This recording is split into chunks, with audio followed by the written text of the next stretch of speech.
Halo, selamat datang kembali di channel saya. Channel ini adalah channel tentang edukasi, sharing, dan juga cerita-cerita yang mungkin ada manfaatnya untuk Anda semua. Kali ini saya akan berbagi tentang materi kuliah. Kebetulan ini saya buat dengan sengaja untuk mempermudah mahasiswa atau teman-teman saya yang mungkin mau belajar tentang manajemen strategik.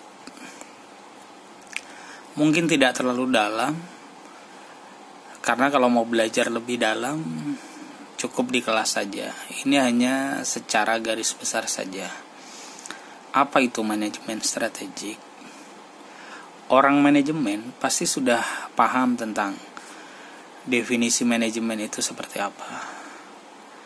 Kali ini pertanyaannya adalah, kenapa strategik itu perlu di manajemen, perlu di maintenance.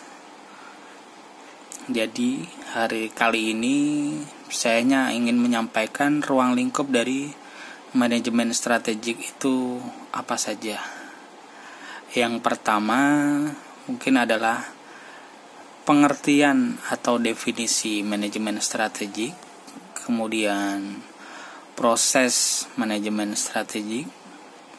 Berikutnya adalah tujuan manajemen strategik, fungsi dan manfaatnya, dan yang tak kalah penting adalah tahapan manajemen strategik.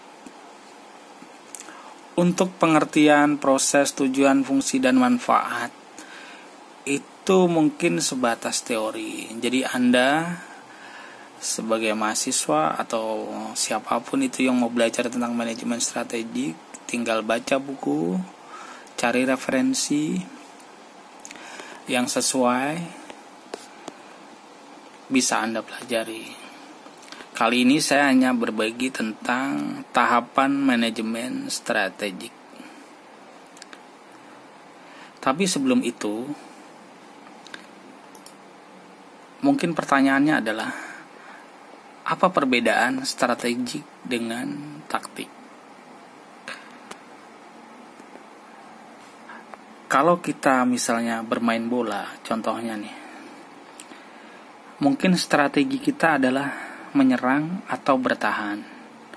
Itu adalah strategi pilihan. Tapi bagaimana untuk melaksanakan strategi tersebut? Apakah kita akan menyerang atau kita akan bertahan? Kan pasti memerlukan cara. Itulah yang dinamakan taktik. Jadi pada dasarnya strategi dan taktik itu berbeda.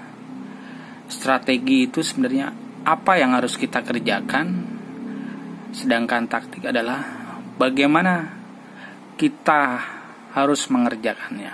Lebih kepada caranya seperti apa.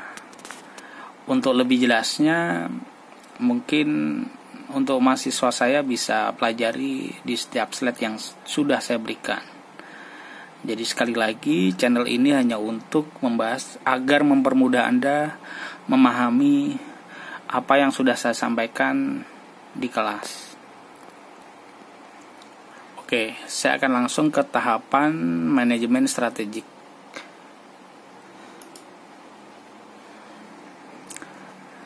Berikut adalah proses manajemen strategik. Ketika kita bicara tentang manajemen strategik, yang pertama harus kita pikirkan adalah visi misi organisasi. Tahapan pertama yang harus kita lakukan adalah membuat visi dan misi organisasi. Kenapa visi dan misi itu sangat penting bagi organisasi?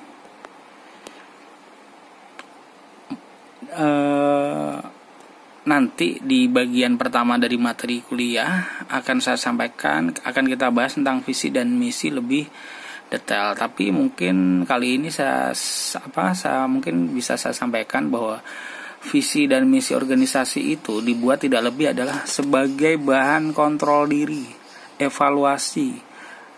Tujuan organisasi itu apa? Jadi ketika kita melakukan sesuatu, kita harus selalu berpedoman pada visi dan misi. Karena apapun yang kita lakukan dalam organisasi, tujuannya tidak lain adalah mencapai visi dan misi yang sudah ditetapkan oleh perusahaan. Berikutnya adalah tujuan. Di situ akan ada analisis lingkungan. Analisis lingkungan itu meliputi lingkungan internal dan lingkungan eksternal.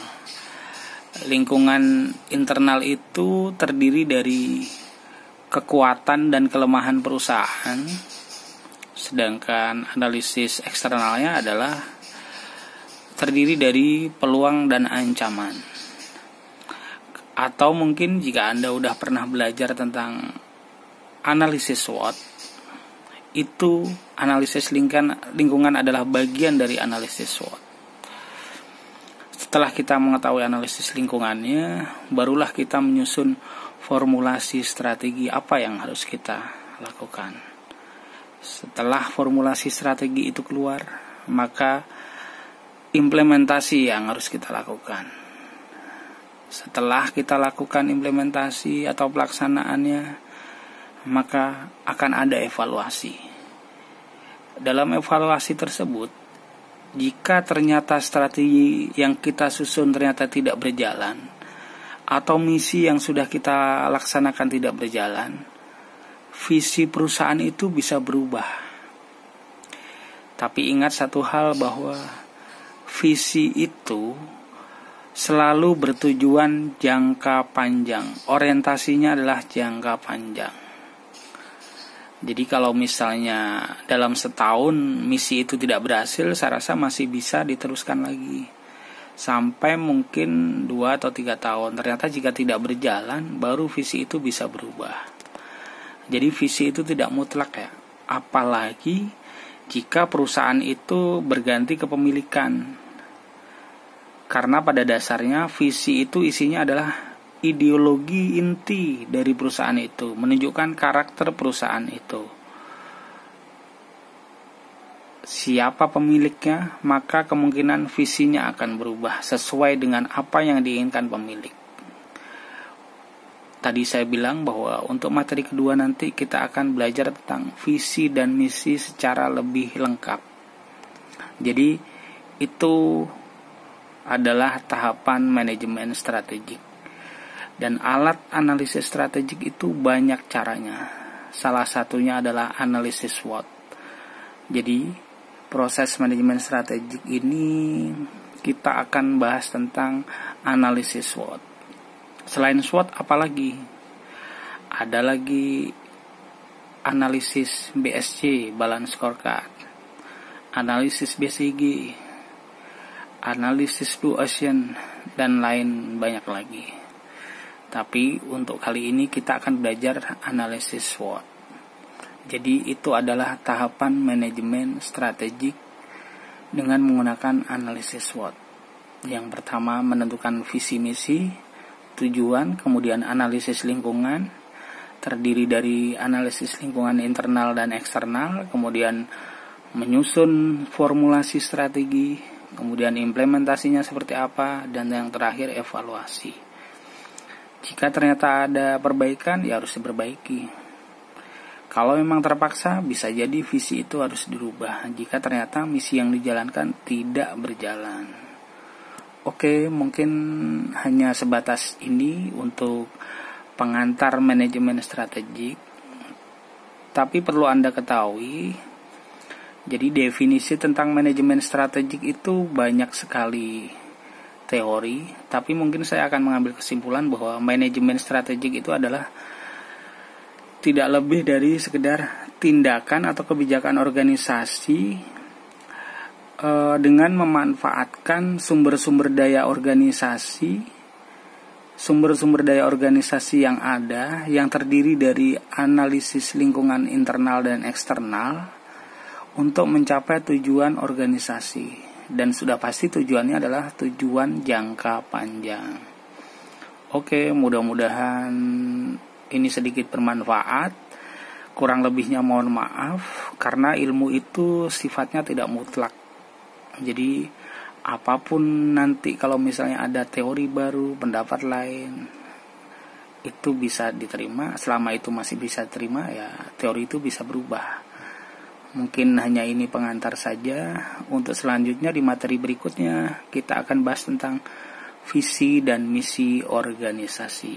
Terima kasih. Tetap semangat belajar.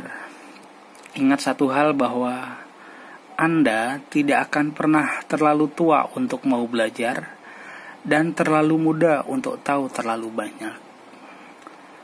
Salam belajar. Terima kasih. Wassalamualaikum warahmatullahi wabarakatuh.